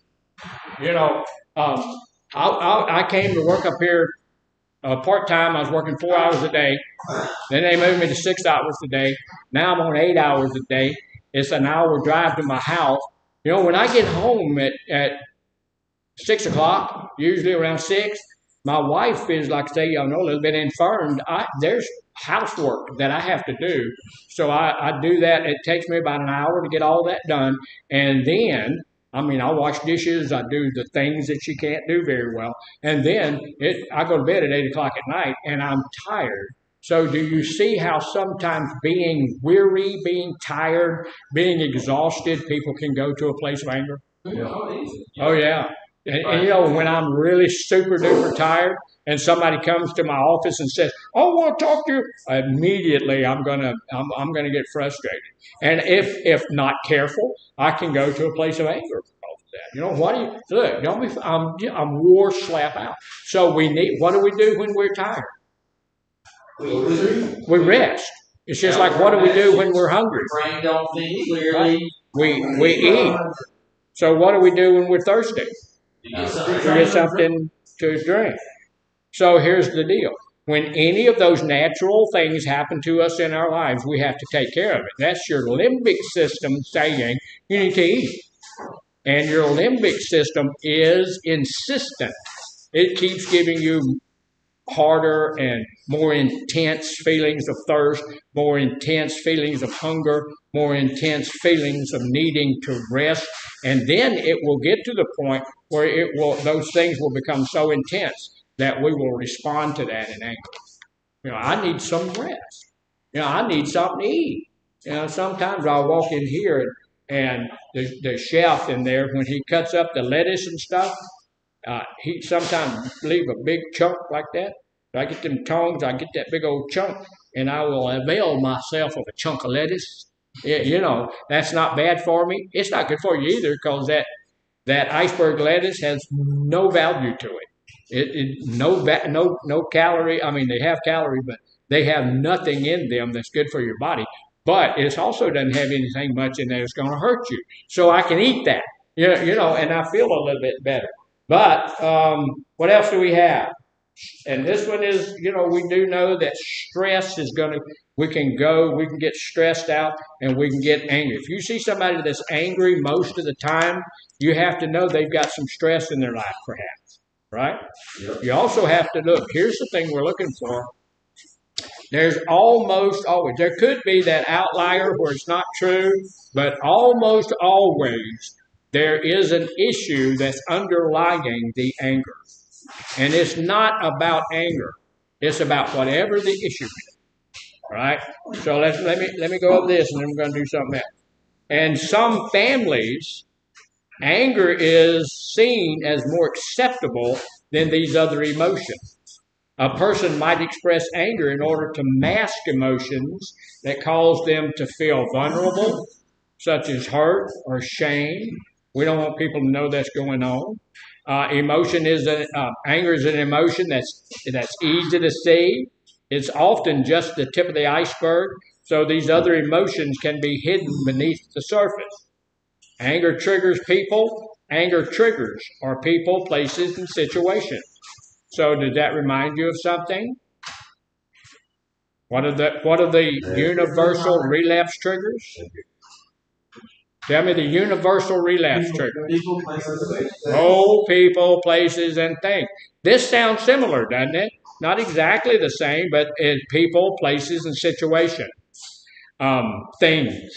that set off your anger. Your triggers can provide clues about the emotions that's behind your anger. If you get angry every time somebody says something to you about a behavior that's going on in your life or something, then you might look and see what's causing that anger. Could be shame, could be embarrassment, could be fear. There's all of these things. Anger may be fueled by different emotions at different times or by a combination of those emotions. Maybe I'm scared and embarrassed and all of that. Sometimes this anger is just anger, right? Sometimes I'm just angry because what? I want to be angry. So here's the deal. What do I do if I want to deal with my own personal anger? Take a look at yourself. Do it again? Take a look at yourself. Yeah. Do some breathing exercises, do some things like that. But I also need to be very cognizant of what the issue is. Because, we've already gotten to the place where we understand anger is not necessarily the issue. We can't just go from partial to anger. We can't just do that. You can, and I have to explain that to people 1,000 different times before they finally get it in that 14-week period. But you can't go to Bubba to angry. It's an impossibility. You can't go from Bubba to angry because anger is not a primary emotion. You can go from Bubba to scared. You can go from Bubba to embarrassed. You can go from Bubba to hurt feeling. But you can't go from Bubba to, or Bubette, by the way, to anger. Your anger has to have a primary emotion to ride in on. It don't come by itself. Every time you're angry, there's something else in the mix. Every time. No exception. So what is this? A teapot. That's a little teapot, short and stout. This is the handle. This is the spout, right? We got all that stuff. So if this is the handle, that's not really a good handle. We ought to have a handle over here so we can pick the stupid thing up. So there's a handle. What's this thing right here? That's to let you know, like the whistle part where it's like, hey, the water's spreading enough pressure that it's whistling. Yeah, it's a pop-off valve. It's a pop-off valve in there. When I get to enough pressure in that teapot, it's going to go off, and it's going releasing the pressure. What's that called? Leaving straight like. There's a word, venting. Venting. It's venting. In anger management years ago, we used to prescribe venting to people. So how do you vent? Release to release that anger or that release the anger. Go and scream and yell. What's the best way, if you're angry at Miss Kim, what's the best way to vent your anger? Talk. What is it? Talk? Talking. That might help. I mean, I'm not going to go over there and punch her in the face. Well, that's the best way. That's the best way to vent the anger. Mine would be to walk off. Walking off. Calm down, cool down, breathe. Yeah. Try to catch your nigga. That's one way to work with that. But the best way to vent the anger, if you're angry at Miss Kim, is to go beat snot out of her. That's why we don't recommend that anymore. It doesn't work. Why doesn't it work? Because you're still angry, even though you're still angry. Once you vent the anger, then okay, you're feeling better. You're okay. You've got the anger out. You feel good. Everything is fine. But the next morning, guess what happens? She's coming back to work. She's coming back to work, and whatever she did, that's still in here. And so whatever she did, you're going to immediately, when she comes back in, you're going to be angry over again. So what are you going to have to do? You're going to have to do like Mr. Roberts said. You're going to have to go out here and you're going to have to walk it off again, right? You have to walk around and around and around. He knows what he's talking about. He does a lot of that. He knows every place to step out there. But you have to go do that again. So what happened? You've vented the anger. You've gotten it out again. So what happened? So You're okay right now. You go back in, you go to group, you get to group on time. You don't get up out of group to go get a snack. You don't get up out of group to go pee. You don't do all of that kind of stuff, so you're in good shape. You're not angry at anybody. Everything is going on just right. But then what happened? Miss Kim comes into the room and says, y'all didn't clean your room good enough. And there comes that anger again. Because 3 days ago, she yelled at you about something. So venting does not work well. What we want to do is what? Try to talk it out. Try to talk it out. Figure out the underlying problem. Try to figure out the underlying problem. That's what you do. You figure out, why am I getting angry? Why am I angry at her? Why don't I like her anymore? And then once you figure it out, you can't just figure it out.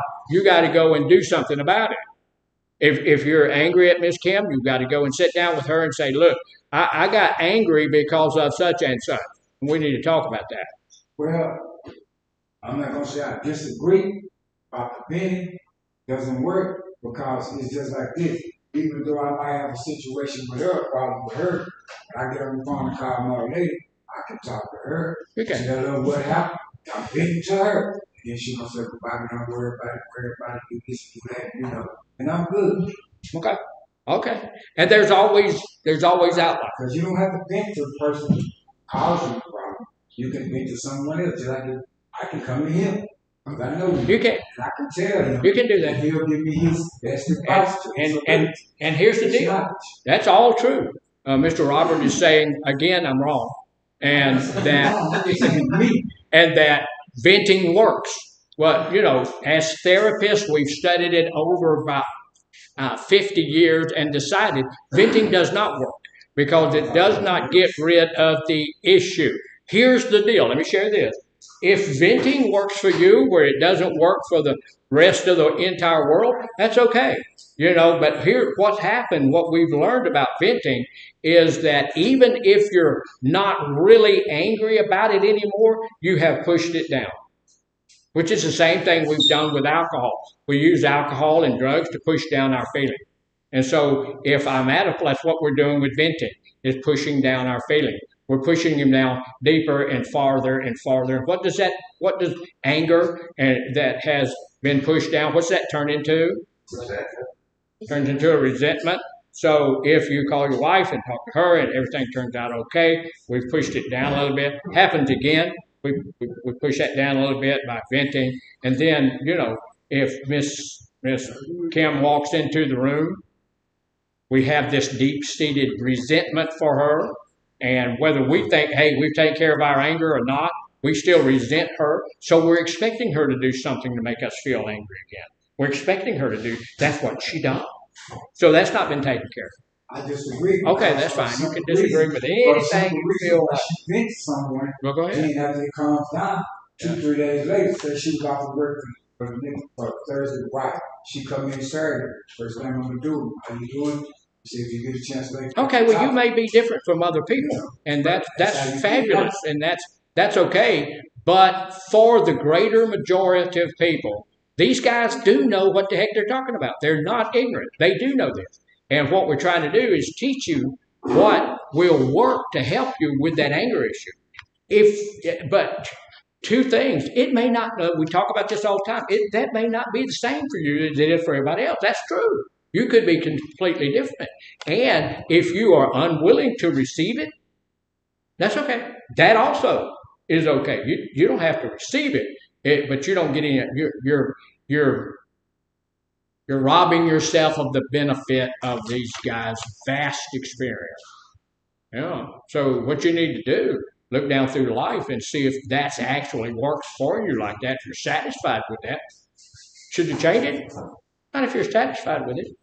What do you got, Mr. No, I just know that I'm a strong believer in venting. When I think about it, there are times when I'll vent and I'm okay, but then I think about it again and then I'm mad again. Yeah, and that's what venting does. Back in the day when we taught venting, which was like in the 80s, we taught venting a lot. We had all of those styrofoam things that people could take. We give them to them, they take them home, and they beat each other with them, and all of that kind of stuff. All of that, we did that, and we found out pretty quickly venting just does not work. It works for the moment, but then the moment is not what we're trying to get done. So, you had something? So, you think the doctor always right? Yes. Yeah. So when the doctor do something wrong, the doctor has to pay for what he do. So look, what we have done, and I don't want to debate it, but what we have done is we've looked at what's worked for hundreds of thousands of people, and we said, let's do it this way. It's just like if you have diabetes and you go to the endocrinologist, they're going to give you a drug. And you say, well, that drug is not working for me. Does it mean that just because that person's an endocrinologist, no, but they have done the research on hundreds and hundreds of thousands of different patients, and they know what works for those people, and they're assuming it's going to work for you as well. Does that guarantee it's going to work for you? No, absolutely not. It may not work for you, but we have discovered down through the years with hundreds and thousands of patients that venting is not a viable option. And so that's why we don't recommend it anymore. And did y'all hear the word? Recommended? If you want to go ahead and do that, then that's up to you. He had his hand up. What you got? I was just gonna say, I kind of agree with Mr. Robert here. Like, it's like, let's just say that, yeah, I'm mad at you about something. I feel like that I can come over here and talk to him, kind of get it off my chest, is that okay? Off my shoulders, and then I can come back to you. And is that okay? Like, hey, I don't appreciate what you did, or hey, you came at me the wrong way. But see, you did it. And you did both things. It's okay to talk to somebody about. That's not necessarily venting. You're going and talking to that person about the issue. That's getting some advice and sharing what's going on. But what you have to do to deal with the anger issue that's in your life that's causing you some problem is to go to the root of the cause of the issue. If you're venting, you're not doing it. You're just feeling better for the moment. When you go and say, okay, if venting is enough for you, that's fine. That's great. If you don't want it, don't take it. That's fine. But for my guys who are paying me and going through I'm going to get to a place where my whole goal is to get them to learn. I don't want to vent anymore, because by venting, I have one who broke his wife's arm because he was venting. Okay. And I have another who keeps punching holes in the walls. Why? Because he's venting. He's venting to punch holes in the wall. I have another one who was going down Highway 10, angry at his wife, had his wife in the car with him. Y'all know I don't know if y'all go that way, but going toward Houston, you go off at the old and Lost River Bridge there on the other side. You're going off into that. You go, and there's a road down there that goes to Cove and all of those places. And he went off of the exit at about 80 miles an hour, went past, through that stop sign, across that thing, up on the field, up on the other road on the other side, and way out in the middle of a field. There's a service station there now, but there wasn't when he did that. And she got out and jumped out in the field. What was he doing? Venting. He was venting his anger. Venting is dangerous. It's dangerous. So this is why we stopped doing it. We don't want you venting. We want you healing. We want you fixing the problem. So if you're venting, you're not dealing with the problem at all. You're not looking at the problem. So what we have to do, what's causing this thing to go off? Fire. The fire that's underneath it. This is my issue down here. Whatever the issue is, venting is not the issue. So this thing is going to go off, right? As it builds up steam in here, we get enough steam inside of here. We get enough pressure. That little check valve is going to go off, right? I mean, it's a great little check valve, and it's going to go off, and it's going to whistle, and it's going to scream, and it's going to quit once that venting is over with, right? It's okay. Everything's all right. There's no more screaming. There's no more venting. But as the fire is still under that little teapot, then the pressure builds back up, right? And it's going to vent again. And then after the venting, it's okay. But then the pressure is going to build back up again. And it's going to vent again, right? And it's a cyclic thing that keeps on going, and we lie to ourselves when we say, I vented this and I'm done with it. No, and if we get to that place, we're venting it and we're thinking this is taking care of the anger when it's not. So we're lying to ourselves. So this is the issue down here, whatever the issue is. Maybe it's fear, maybe it's any of these other things, embarrassment, maybe it's whatever it is. We have to deal with that, because here's the deal. This thing's going to continue to do that until I cut this off. When I deal with the problem, the venting stops. When I deal with the problem, the issue goes away. If I continue to vent, the pressure is going to continue to build. That's why you need help. It could be, yeah. Absolutely. You may need some help. You may not be able to deal with whatever that issue is yourself. And this may be, but look, let me share this with you. I'm not beating on anybody, but let me tell you this. When you go to get the help, what do? You ask for it. You have to ask for the help, and then you have to receive the help. Yeah. You know, if you go in there to see Miss Sierra and she tells you, well, if you do this, you can't say, no, that's not true. Oh, well, why did you come to me? If you look, this is what I know works. Does it work for everybody? Perhaps not. Perhaps it doesn't work for you. But for most people, it works. For everybody I've ever dealt with, it works. The AMA and the APA both say this works. And that's thousands of psychologists, psychotherapists, and all of those people say this works. Is it guaranteed absolutely going to work for you? Perhaps not. But you should at the very least give it a shot. Instead of saying, well, that won't work for me. Well, certainly not. You know, and I'm going to put this back up in my office. It says, if you say you can, you say you can't, you're right. So if I go in with the idea that this ain't going to work for me, guess what? It don't have a snowball chance in Phoenix, Arizona of working. And here's the deal. This one thing. Now, look, y'all don't get offended or get offended if you want. But we need to be able in ourselves. I'm able in myself to say there are times when I'm seriously wrong. Y'all realize that? So are you. There are times when, look, you may believe it in your believer to the ultimate, but you still could be wrong. You might be wrong. Go check it out before you decide. I ain't changing my stance. This is the truth, and you can look.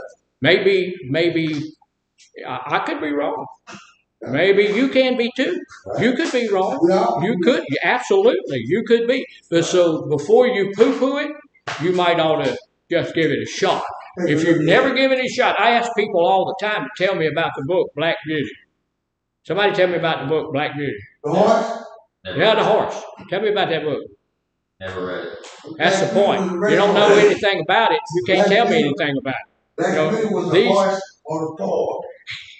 See, even though he don't know nothing about it, he was a horse on the farm. But a little boy. No. And the black cat took his horse, put it on the radio. And his horse became a champion. Okay. All right. So here's the deal. So you know about Black Beauty. Thank you. That's a good thing. So if you need any help with anger or something like that, go talk to him, because he's obviously read Black Beauty a little bit or read about it. So questions, comments, or snide remarks?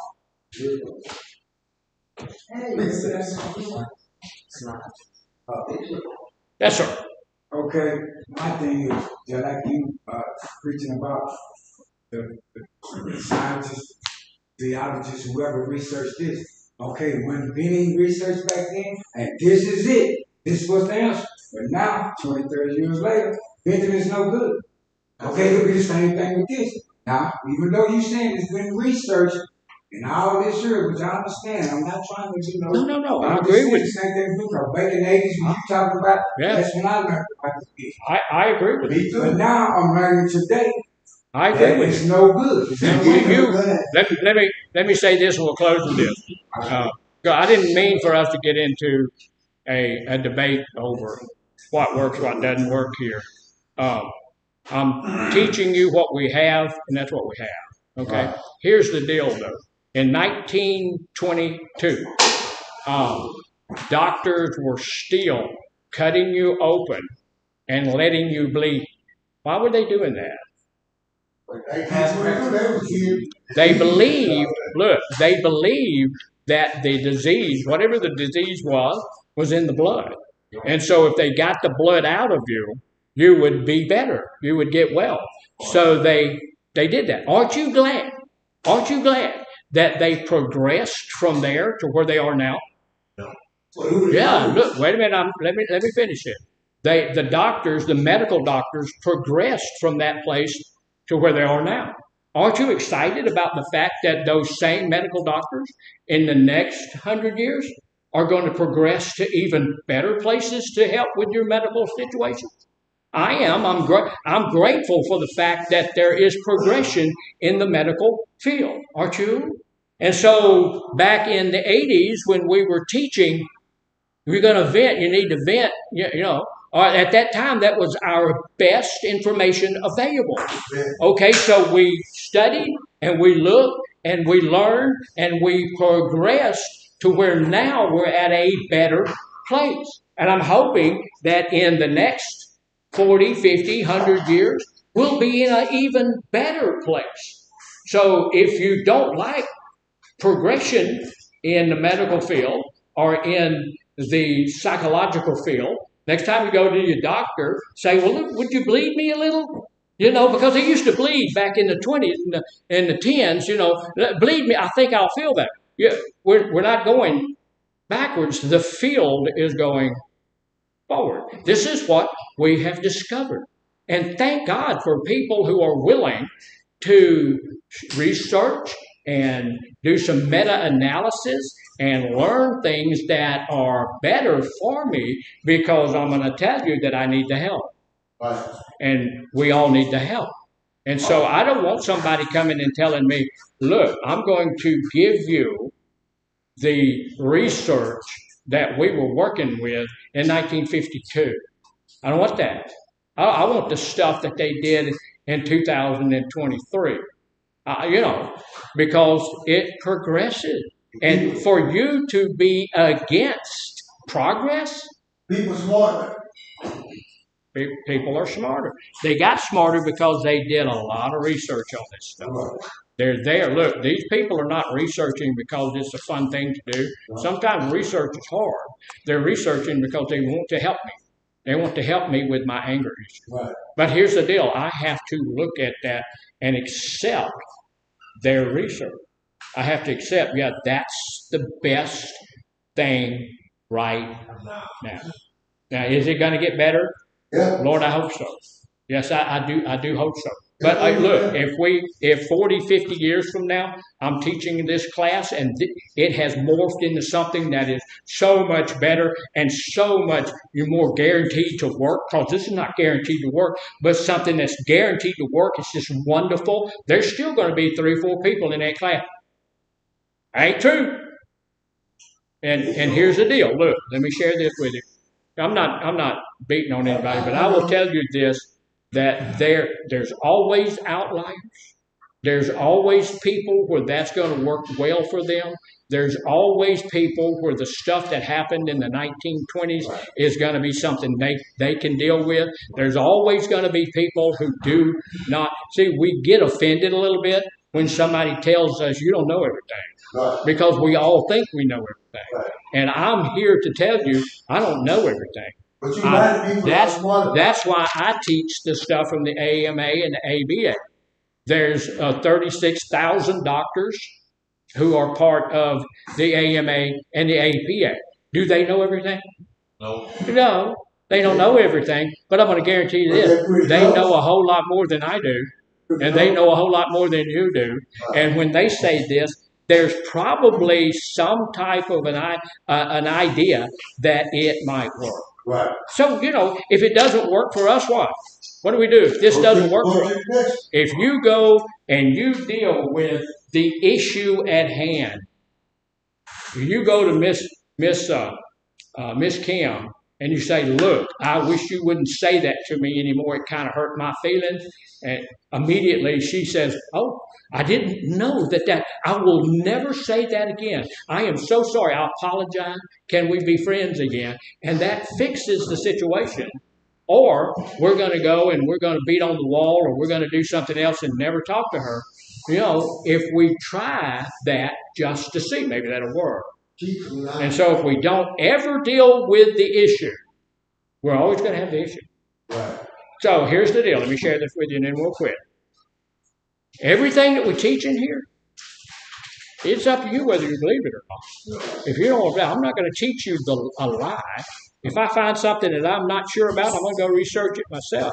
I'm not going to tell you a lie. We're not teaching anything that you can't do. We're teaching stuff that you should be able to do. True. And we're trying to teach the truth, and we're very honest about it. If you don't want to receive it, that's what the issue is. It's not whether or not, because you don't know. You don't know. You've never tried it. You don't know if this is true. You don't know if it's not true, but we just don't want to receive the information. That's what it is. So y'all need to look at yourself. And thank y'all for coming. Thank you for being here. Thank you for the back and forth. It was fun.